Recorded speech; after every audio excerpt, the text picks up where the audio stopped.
हरि ओम शांति शांति शांति। श्री कृष्णार्पणमस्तु, श्री रामार्पणमस्तु, श्री जगन्नाथार्पणमस्तु, ईश्वरार्पणमस्तु। राममंगलकारोलान्निकवार, ईश्वरमंगलकारोलान्निकवार, समस्त भक्तों को श्रवणपूर्वकोलान्निकवार, औकिकवार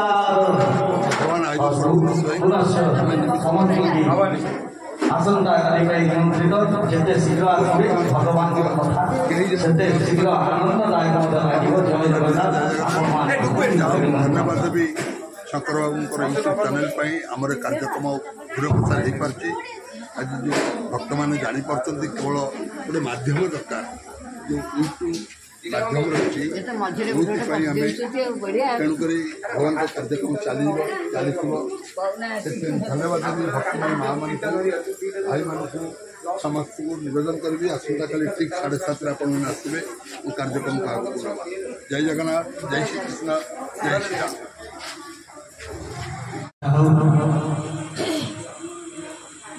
ओम नमो भगवते वासुदेवाय, ओम नमो भगवते जगन्नाथाय। समस्त अनंत कोटि प्रणाम सहित महाप्रभु के चरण पर अनंत कोटि प्रणाम।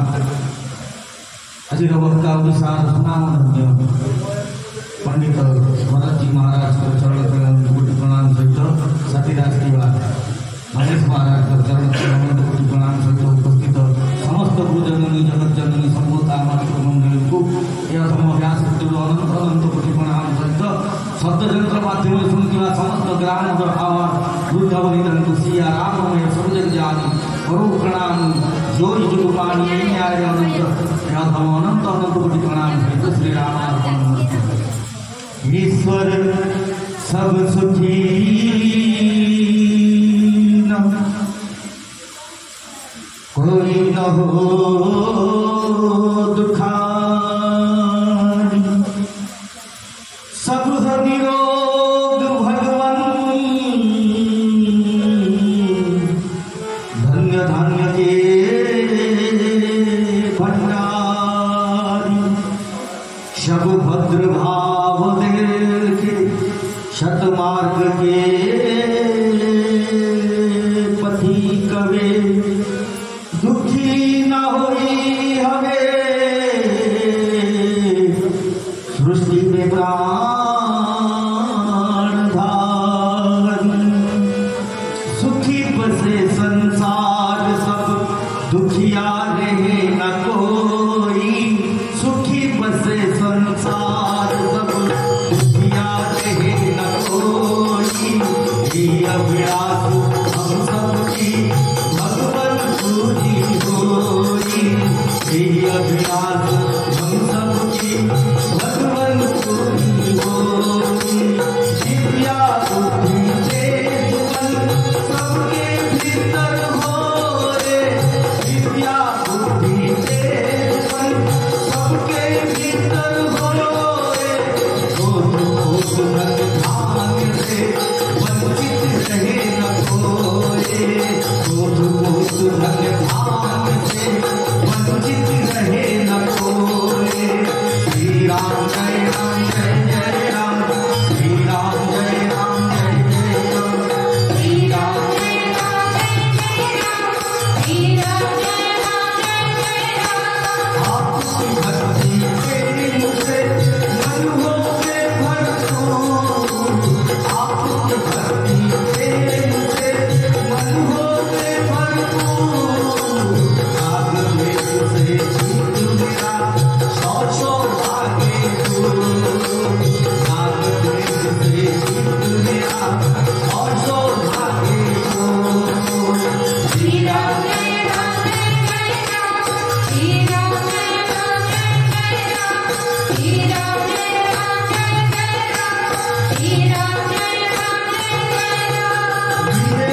सेटा पंडित महात्मा अनुरोध करी पंचम दिन प्रसंग प्रशस्त भरत चरित्र भक्त रस तत्व चरित्र भक्ति रस तत्व चरित्र भरत चरित्र से आपण निकट उपस्थापन करेंगे निवेदन करेंगे। जय जगन्नाथ। हरिओम हरिओम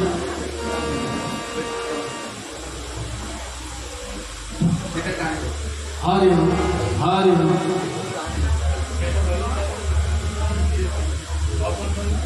हरिओम हरिओम हरिओम हरिओम हरिओम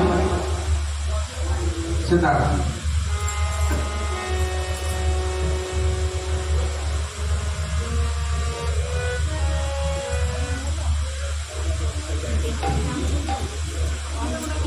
Oh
जगन्नाथ स्वामी बड़भट्ट स्वामी सुभद्रा महावीर पदपति धमानंद कोटि प्रणाम सुदर्शन महाराज पदपति धमानंद कोटि प्रणाम जगवंदन रघुनंदन कौशलानंदन सीता प्राणंदन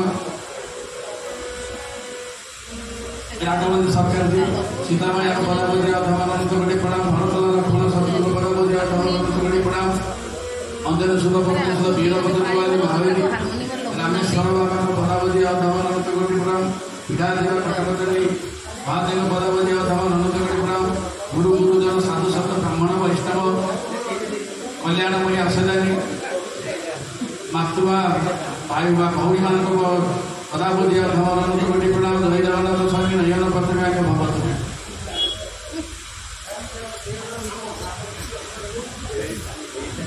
अरे बाध्यटा काढ़ नहीं कि कौन करूच कहीं केमी कौन हो शुण हारमोन खाई हारमोन किसी दियो ना खाली से किसी ना हारमोन किसी दियो ना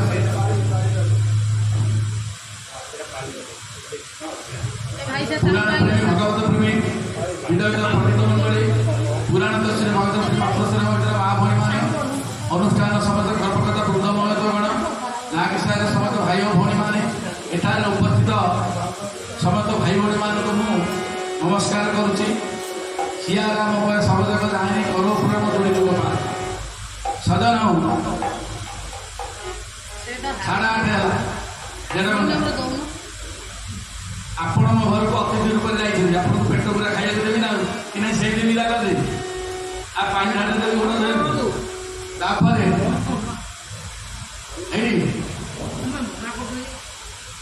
बेसी बजन गीत बोले से आज्ञा तेणुक मुझार कथा आ मात्र 3 दिन अच्छी प्रसंग बहुत बड़ बड़ बड़ विषय आज 6 राति षष्ठ विश्राम षष्ठ रजनी भरत मिलन 2टा कांड गला 6 दिन बाकी 5टा कांड अच्छी 3 दिन सर कि जमा सरबनी तेणु केते मु छोटे आज जहाँ है मो माँ भूरा नवेदन करें 3टी भजन गा जदि 10 पद अच्छी तारी पदे शेष कर प्रथम पद मध्य शेष पद गाई कि आसे ना गोटे थर नाम जपिया जहाँ 1000 थर नाम जपिया से प्रभुकर नाम नवा प्रसंग काली जोड़ छाड़े भरत मिलन अच्छे 2 रातिर पाठ मुझे संक्षिप्त करके नेबी कहले श्री राम जय राम जय जय राम श्री राम जय राम जय जय राम श्री राम जय राम जय जय राम श्री राम जय राम जय जय राम श्री राम जय राम जय जय राम श्री राम जय राम जय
सदन भूत जाइए के राज्य आम जो काश्मीर से के राज्य पूर्व ଦୂତ ଯାଇକି ପହଞ୍ଚିଗଲେ ଭରତଲାଲଙ୍କ ପାଖରେ। ଭରତଲାଲ ମନେ ମନେ ବିଚାର କଲେ ଦୂତ କାହିଁକି ଆସିଲା। ଦୂତ କହିଲେ ଭରତଲାଲ ଗୁରୁ ବଶିଷ୍ଠ ଡାକିଛନ୍ତି ତୁରନ୍ତ ଆସ। ଆଜ୍ଞା ଆଜିକାଲି ସିନା ଗୁରୁକୁ ମାନୁ ନାହିଁ, ସେତେବେଳେ ଗୁରୁ ଯାହା କରେ ସେଇଆ। ମନେ ମନେ ବିଚାର ହେଲେ ଗୁରୁ କାହିଁକି ଡକେ। ଶତ୍ରୁଘ୍ନକୁ ସାଙ୍ଗରେ ଧରି ଚାଲିଲେ। ଆଜ୍ଞା ଅଯୋଧ୍ୟାରେ ପ୍ରବେଶ ହେଲେ। ଅଯୋଧ୍ୟାରେ ପ୍ରବେଶ ହେଇଛନ୍ତି, ଦେଖିଲେ ଅଦ୍ଭୁତ ଘଟଣା। এইটো প্রসঙ্গ আলোচনা করছি। তাহলে খরসিয়ার বলো এ প্রতিকূলা শুনি শুনি হই ভরত মন শ্রীরাম জয় রাম জয় জয় রাম জয় রঘুনন্দন জয় রামচা শ্রী ভরত শ্রীরাম জয় রাম জয় জয় রাম সংকট মোচন জয় হনুমান। ଆଜ୍ଞା ଖରସିଆର ଗଧ ବିଲୁଆ କୁକୁର ସବୁ ବୋଉଛନ୍ତି। ଭରତ ଶୁଣି ଶୁଣି ଯାଉଛନ୍ତି ଇଏ ଘଟଣା କ'ଣ? ଇଏ ଅଯୋଧ୍ୟାପୁର କେହି ଶୁନଶାନ, କେହି ଦେଖାଯାଉନାହାନ୍ତି। ଆଜ୍ଞା ମନେ ହେଉଛି ସରସରିତା ପୁଷ୍କରଣୀ ନଦ ନଦୀ ଶୁଖିଛି କି ଆଜ୍ଞା ଭରତଙ୍କ ମନକୁ ଆସୁଛି। ଦେଖିଦେଇକି ଯାଉଛନ୍ତି। ଅଯୋଧ୍ୟାରେ କେହି ବାହାରକୁ ଆସୁନାହାନ୍ତି। ଅଯୋଧ୍ୟା ଶୂନଶାନ। ତେଣୁକରି ଭରତ ମନେ ମନେ ବିଚାର ଅଶୁଭ ଲକ୍ଷଣ ସବୁ। ଆଜ୍ଞା ଆପଣମାନେ ଯାଉଥିବେ ଯୋଉଟା ବାହାରକୁ, କୁକୁର ବୋବେଇବ, ବିଲୁଆ ବୋବେଇବ ଏବଂ ବିଲେଇ ଯଦି ଆଗରେ ପାସ୍ କରି ଯିବେନି ଭଲ ଭାରି ଖରାପ। ଭରତ ମାନେ ବିଚାର କଲେ କାରଣ କ'ଣ? ଏ ଘଟଣା କାହିଁକି ଅଶୁଭ ଲକ୍ଷଣ ମତେ ଜଣା ପଡୁଛି। ଆଜ୍ଞା ଯାଇକରି ପହଞ୍ଚିଲେ କୈକେୟୀଙ୍କ ପାଖରେ। କୈକେୟୀ ଜାଣିଛନ୍ତି ଭରତ ଆସିଲେ ମତେ ନିଶ୍ଚୟ ଗାଳି କରିବେ। ଆଜ୍ଞା ବନ୍ଦାପନା ଧରି ଅର୍ଘ୍ୟକଳିରେ ଛିଡ଼ା ହେଇଛନ୍ତି। ହଠାତ୍ ଭରତ ଘର ଯାଇ ପହଞ୍ଚିଲେ। କୈକେୟୀ ପଚାରିଲେ ଭରତ ଆରେ ମାମୁଁ ଘର ସବୁ କୁଶଳ?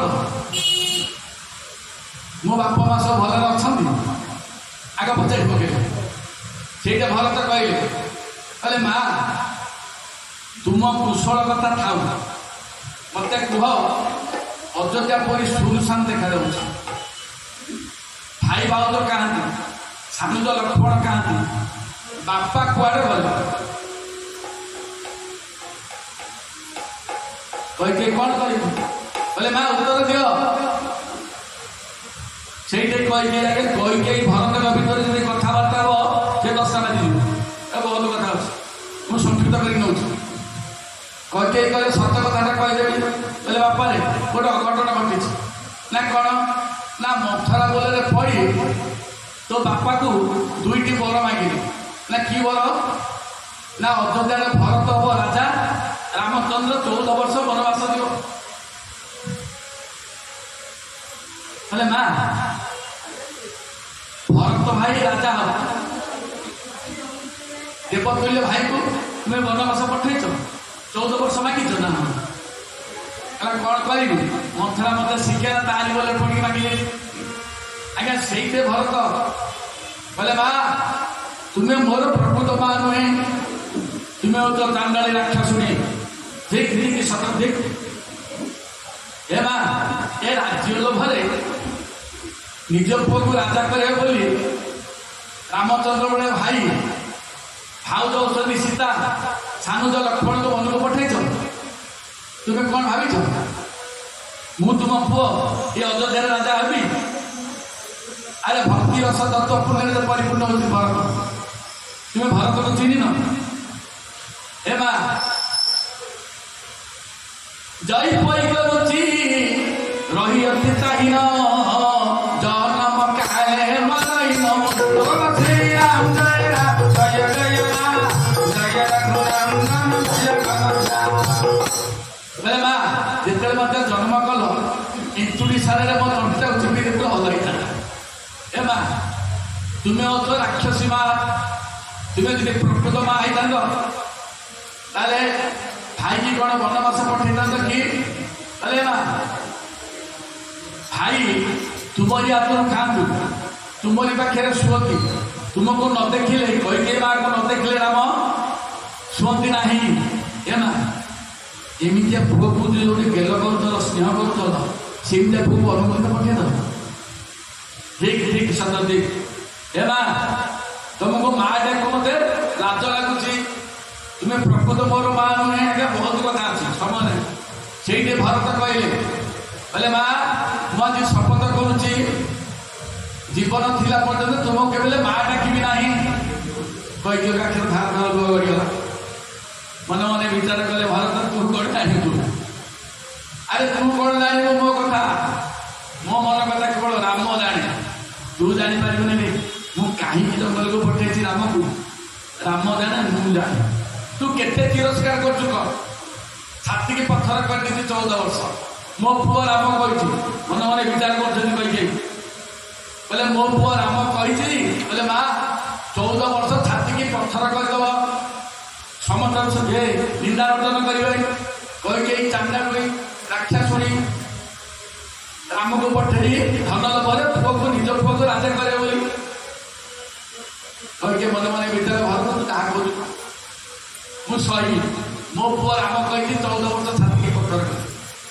ଆଜ୍ଞା ହିତ ଅବସରରେ ମନ୍ଥରା କୁଆଡେ ଆସିଲା। ଭରତ କହିଲେ ଲକ୍ଷ୍ମଣରେ ଏ ମନ୍ଥରାକୁ ବାଡ଼େଇ, ଏ ଚାଣ୍ଡାଳୁଣୀ ଇଏ ସବୁ ନାଟକ କରିଛି। ଆଜ୍ଞା ଲକ୍ଷ୍ମଣ କଣ ଇଏ ଶତ୍ରୁଘ୍ନ କଣ କଲେ, ମନ୍ଥରାକୁ ଚୁଟିକି ଧରି ଦୁଲୁରୁ ପିଟି ମରିଗଲି ମରିଗଲି ମରିଗଲି ବୋଲି ମନ୍ଥରା ପଳେଇଲା। ଆଜ୍ଞା ହିତ ଅବସରରେ ଭରତ କଣ କଲେ, ମାକୁ କହିଲେ ମା ମୁଁ ଯାଉଛି, ଆଉ ତୁମ ସହିତ ଦେଖା ହବନି, ଆଜିଠାରୁ ତୁମକୁ ମୁଁ ମା ଡାକିବି ନାହିଁ। ଚାଲିଗଲେ କୌଶଲ୍ୟଙ୍କ ପାଖକୁ। କହିଲେ ମା ତୁମେ ତ ଥିଲ, ଭାଇ କେମିତି ଗଲେ ବନକୁ? ଭାଇ ଭାଉଜ ସାନଜ ଲକ୍ଷ୍ମଣ କାହିଁକି ଗଲେ, ମନା କଲନି? ସେଇଟା କୌଶଲ୍ୟା କହିଲେ ବାବାରେ ମାଙ୍କର ଆଦେଶ ପିତାଙ୍କର ସତ୍ୟ। ରଘୁବଂଶରେ ସୂର୍ଯ୍ୟବଂଶରେ କଳଙ୍କ ଲାଗିଯିବ, ମୁଁ କେମିତି ମନା କରିଥାନ୍ତି? ରାମ ମତେ ବହୁତ ବୁଝେଇଲା, ବନକୁ ଚାଲିଗଲା। ଯାହା ତ ହେଲାଣି ଆଉ କାନ୍ଦା। ଆଜ୍ଞା ବଶିଷ୍ଠ ଆସିକି ପହଞ୍ଚିଗଲେ। କହିଲେ ଆଉ କାନ୍ଦିବାର ବେଳ ନାହିଁ, ଆଉ କେତେ ଦିନ ନରସରେ ରହିବ କି ତେଲ କୁଣ୍ଡରେ, ଅନ୍ତେଷ୍ଟିକ୍ରିୟା କରେ। ଆଜ୍ଞା ସରଜୁ ନଦୀ କୂଳରେ ଅନ୍ତେଷ୍ଟିକ୍ରିୟା କଲେ ଦଶରଥଙ୍କର।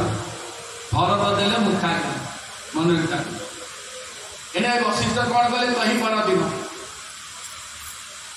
କହିଲେ ପଇଠେ ରାଜସଭା ସବ ଯାଇ ପଠାଏ ଭରତ ଶ୍ରୀରାମ ରାମ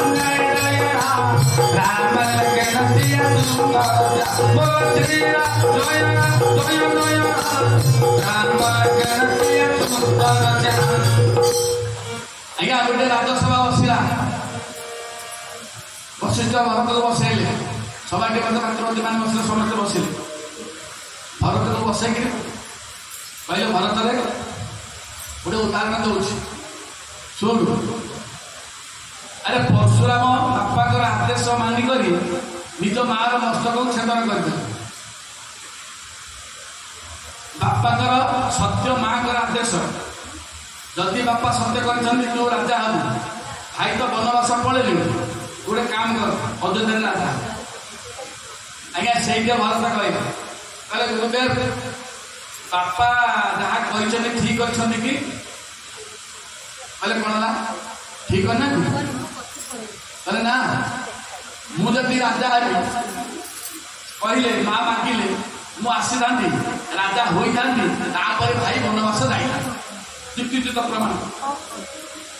କିନ୍ତୁ ବାପାଙ୍କର ସତ୍ୟ, ମାଙ୍କର ଆଦେଶ ରହିଲାନି, ମୁଁ ରାଜା ହୋଇନି। ଗୁରୁଦେବ ମୁଁ କେମିତି ରାଜା ହେବି? ଗୋଟିଏ କଥା ମୋ କଥା ମାନିବେ। ଆଜ୍ଞା ବହୁତ କଥା ଚାଲୁଚାଲ ସମୟ କହିଲେ ଯାଉ ରାମ ପହି ଆୟ ସୁରେ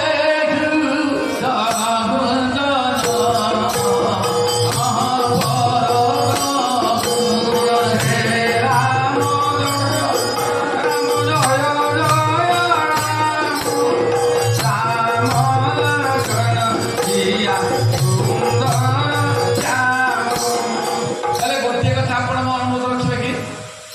ଆଉ ରାମ ପାଇଁ ଆୟୁଷ ମୁଁ ଯିବି ଭାଇଙ୍କ ପାଖକୁ, ଭାଇଙ୍କୁ ଟିକେ ଦର୍ଶନ କରିବି, ତାପରେ ଆସିଲେ ରାଜା ହେଲା।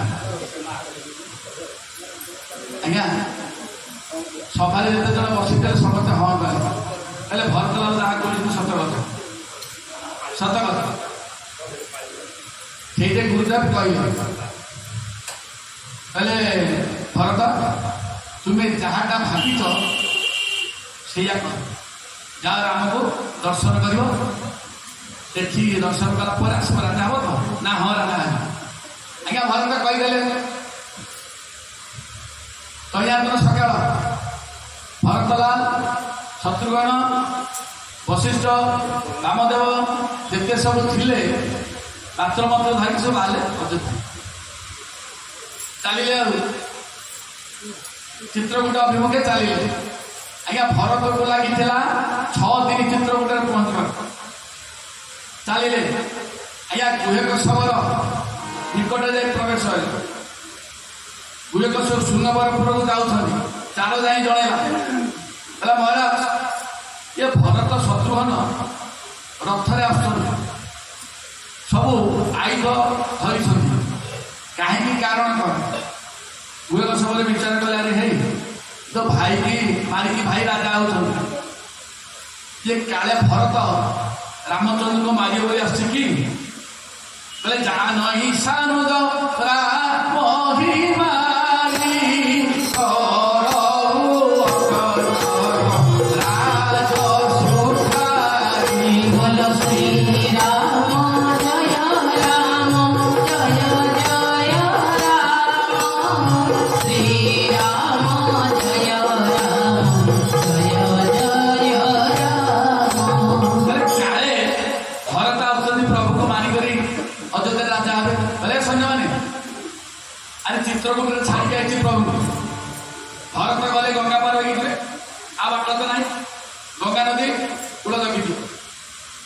ଆରେ ସିରି ଯାଇକି ସାର ନେଇଥିଲେ ପ୍ରଭୁଙ୍କ ପାଇଁ ମରିବା, ଭରତ ସହିତ ଯୁଦ୍ଧ କରି ଆଜ୍ଞା ସୈନ୍ୟ ଜଗିଦେଲେ। କୁହେକ ସବୁ ଲଗେଇଛନ୍ତି। ବଶିଷ୍ଠ କହିଲେ ଭରତ ଏ ସାମନାରେ ଯେ ଛିଡ଼ା ହେଇଛନ୍ତି ସଫରରାଜ ଦେଖୁଛ, ଇଏ ହେଉଛି ତୁମର ମୈତ୍ର, ଅର୍ଥାତ୍ ତମ ଭାଇଙ୍କର ମୈତ୍ର, ତୁମର ବି ମୈତ୍ର। ଆଜ୍ଞା ଗୁରୁ ବଶିଷ୍ଠ ଜାଣିଲେ ସେ ହେଉଛି ବ୍ରହ୍ମଦର୍ଶୀ, ପ୍ରକୃତ ଯିଏ ବାବାଜୀ ସେ ଭବିଷ୍ୟତ କଥା। ତେଣୁକରି ତୁମେ ଯାଅ ସମାସନ କର। ଭରତ ରଥରୁ ଓହ୍ଲେଇଲେ, ଯାଇକରି କୁହେକ ସବୁ ଗୋଳାଗ୍ରତ କରିଦେଲେ। ସେଇଟା କୁହେକ ସବୁ ବିଚାର କଲେ, ମୁଁ କ'ଣ ଭାବିଥିଲି, ଆରେ ନାଇଁ ନାଇଁ ନାଇଁ ନାଇଁ ନାଇଁ ଇଏ ମୋତେ କ'ଣ ଗୋଳାଗ୍ରତ କଲେଣି। କୁହେକ ଶବର ଭରତଙ୍କ ପାଦ ତଳେ ପ୍ରଣିପାତ କଲେ ଏବଂ ବଶିଷ୍ଠ ଆସି ପହଞ୍ଚିଲେ, ପ୍ରଣିପାତ କଲେ, ଗୁରୁଜନମାନଙ୍କୁ ପ୍ରଣିପାତ କରି କହିଲେ ଆଜି ଭରତ ରୁହ ଆମ ରାଜ୍ୟରେ। କହିଲେ ନା ଭାଇଙ୍କ ପାଖକୁ ଯିବାକୁ ପଡ଼ିବ। ତାହେଲେ ମୋତେ ନିଅ ସାଙ୍ଗରେ, ମୁଁ ଯୋଉଠି ଛାଡ଼ିଛି ମୁଁ ଦେଖେଇଦେବି।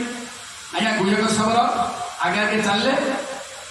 ଭରତ, ଶତ୍ରୁଘ୍ନ କେତେ ସବୁ ସୈନ୍ୟ ସାମନ୍ତ ଥିଲେ ମାନେ ଗୁରୁ ବଶିଷ୍ଠ ଚାଲିଲେ। କିଛି ଦୂର ଗଲା ପରେ ଦେଖିଲେ ଚିତ୍ରକୂଟ ପର୍ବତକୁ ଦେଖେଇଲେ କିଏ? କୁହେକ ଶବର। କହିଲେ ଇଏ ହେଉଛି ଚିତ୍ରକୂଟ ପର୍ବତ, ଇଏ ହେଉଛି ଚିତ୍ରକୂଟ ପର୍ବତ, ମୁଁ ଏଇଠି ଠାକୁରଙ୍କୁ ଛାଡ଼ିକି ଆସିଛି। କ'ଣ କଲେ?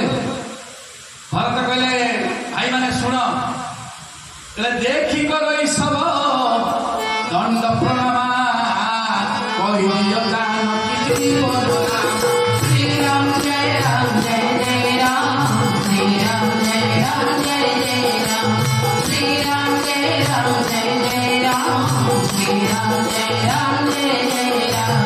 ଭାଇମାନେ ପ୍ରଣାମ କର, ପ୍ରଣାମ କର। ଆରେ ଠାକୁରେ ଯେଉଁଠି ରହିବେ ସିଏ ହେଉଛି ଅଯୋଧ୍ୟାପୁରୀ, ସିଏ ହେଉଛି ବୈକୁଣ୍ଠପୁର।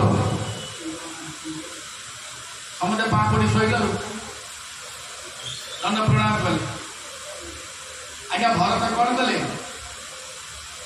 ଦଣ୍ଡ ପ୍ରଣାମ କରି କରି କରି କରି ଚାଲିଲେ ଚିତ୍ରକୂଟ ପର୍ବତ। ଏଣେ ହେଇଛି କ'ଣ? ଆଜ୍ଞା ଭରତଙ୍କ ଶରୀରଟା ବଶିଷ୍ଠ କହିଲେ ଭରତ ଆରେ ପାହାଡ଼ ଜଙ୍ଗଲ ତୁମେ ଏଇ ପ୍ରକାର ଦଣ୍ଡ ପ୍ରଣାମ କରି କରୁଛ? ତାହେଲେ ଗୁରୁଦେବ ମୁଁ ଏଇଠୁ ଦଣ୍ଡ ପ୍ରଣାମ କରିକି ଯିବି। ଆଜ୍ଞା ସେଇ ଦଣ୍ଡ ପ୍ରଣାମ କରିଥିଲେ ଭରତ ବୋଲି ଆଜି ଦଣ୍ଡ ପ୍ରଣାମ ଚାଲିଛି। ଜଗନ୍ନାଥ ଦଣ୍ଡ ପ୍ରଣାମ କରି ଯାଉଛୁ ଆଜ୍ଞା ଗହଳି ଶୁଭୁଛି। ସେ ଚିତ୍ରକୂଟ ଥିବା ଅଧିବାସୀ ମାନେ ପଳେଇ ଆସିଲେ। ପ୍ରଭୁ ନିତ୍ୟକର୍ମ ସାରି ଗୋଟେ ପଥର ଉପରେ ବସୁଛନ୍ତି। ହେଲେ ପ୍ରଭୁ ଭରତ ଶତ୍ରୁଘ୍ନ ଅଛନ୍ତି ସୈନ୍ୟ ସାହାଯ୍ୟ କରି। ଲକ୍ଷ୍ମଣ ଉଠିଗଲେ ଗୋଟେ ଗଛକୁ ଅନେଇ ଦେଲେ ଭରତ ଶତ୍ରୁଘ୍ନ ଆସୁଛନ୍ତି ସବୁ ଅସ୍ତ୍ର ଧରିକି ଯାଉ। ଆଜ୍ଞା ଲକ୍ଷ୍ମଣ ଉଠି ଶିଶୁ ନା ଇଏ ଶେଷ ନା କଣ କହିଲେ ନା ଇଏ ଭରତ ଭାଇ ଆସୁଛନ୍ତି ଆମକୁ ଏଇଠି ମାରିକିରି ଯିବ ରାଜା ହବ। ଆଜ୍ଞା ଲକ୍ଷ୍ମଣ ବୋଲେ ବହି ଠାକୁର ପାଖରେ ପ୍ରବେଶ କଲେ ଠାକୁରେ କଣ ଦେଖୁଛନ୍ତି ନା ମୁଁ ଦେଖୁଛି ଭରତ ଆସୁଛି। ହେଲେ ପ୍ରଭୁ ଭରତ ଭାଇ ସୈନ୍ୟ ସାମନ୍ତ ଧରିକି ଆସୁଛି ଆମକୁ ଏଇ ଚିତ୍ରକୂଟ ପର୍ବତରେ ମାରିବ ରାଜା ହବ। ଆଜ୍ଞା ସେଇଟା ରାମଚନ୍ଦ୍ର କହିଲେ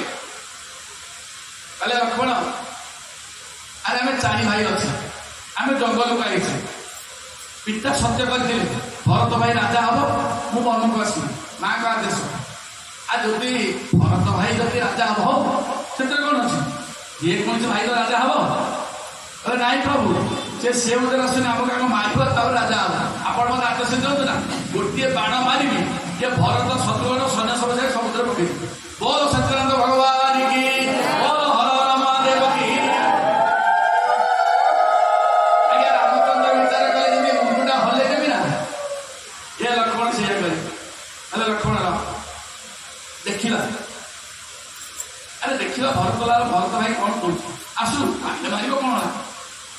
ଆଜ୍ଞା ଭରତଲା ଦଣ୍ଡ ପ୍ରଣାମ କରି କରି ଯାଉଛନ୍ତି। ଶରୀର ରକ୍ତାକ୍ତ ହେଇଗଲାଣି। ବଶିଷ୍ଠ ମନେ ମନେ ପିତାର ଧନ୍ୟ ଧନ୍ୟରେ ଭରତ ଆରେ ତୋ ବଢିଆ ଭାଇ ସଂସାରରେ କି ଅଛି। ଠାକୁରେ ଅନେଇଛନ୍ତି ଭରତକୁ। ଭରତଲା ଦଣ୍ଡ ପ୍ରଣାମ କରି ଯାଇ ପ୍ରଭୁଙ୍କ ପାଦ ଧରିଲେଣି ଠାକୁରେ ଜାଣିପାରୁନାହାନ୍ତି। ଲକ୍ଷ୍ମଣ ଛିଡ଼ା ହେଇଥିଲେ କହିଲେ ଭାଇ। ଲକ୍ଷ୍ମଣ ମନେ ମନେ ବିଚାର କଲେ କହିଲେ ମୁଁ ଯୋଉଟା ଭାବିଥିଲି ବିପରୀତ ହେଲା। ଇଏ ଭରତ କଣ ଆସି ପାଦ ତଳେ ପଡ଼ିଲେଣି କହିଲେ ନାଇଁ ନାଇଁ ନାଇଁ ନାଇଁ ନାଇଁ ନାଇଁ ଆଜ୍ଞା ଶେଷଟା କଣ ହବ ସେ ତ ଯୋଉଟା ବିଚାର କରି ସବୁ ବିପରୀତ ପୁଣି ସବୁ ଠିକ ଆସିବ। କହିଲେ ଭାଇ କାହାକୁ ଅନେଇଛ? ଭରତ ଭାଇ ପାଦ ତଳେ ପ୍ରଣିପାତ କରୁଛନ୍ତି। ଆଜ୍ଞା ସେଇଠି ଠାକୁରେ କଣ କଲେ କହିଲେ ଉଠେ ରାମ ପ୍ରେମ ଧୀରା ବହୁପଟ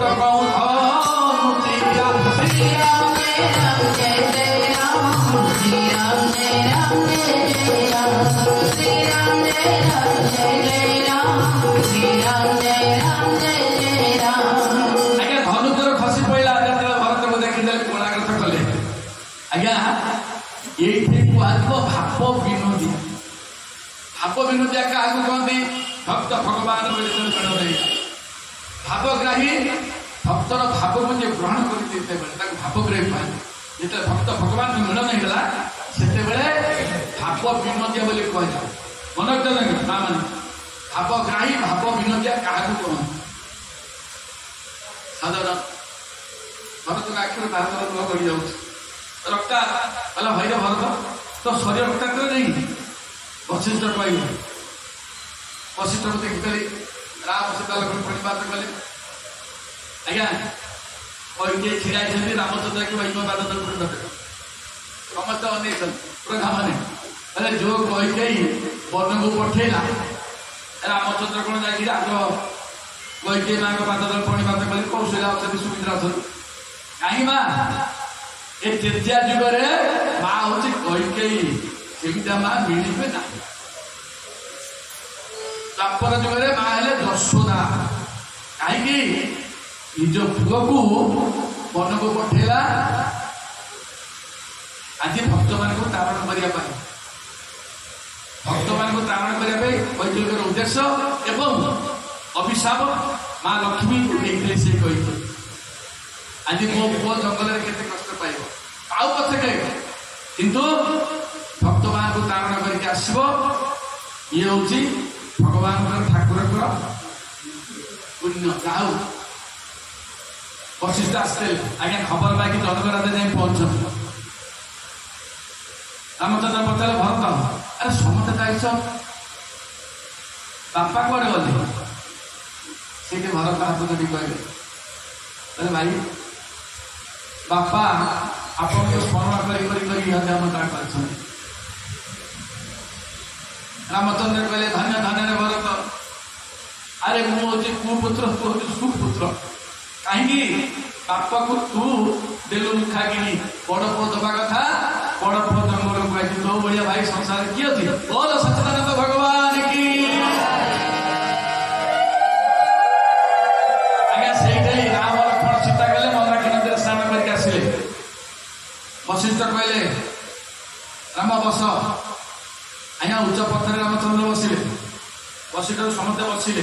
ସଭାଟି ହେଲା ଚିତ୍ରକୂଟ ପର୍ବତରେ, ଦେବତା ମାନେ ଅନେଇଛନ୍ତି।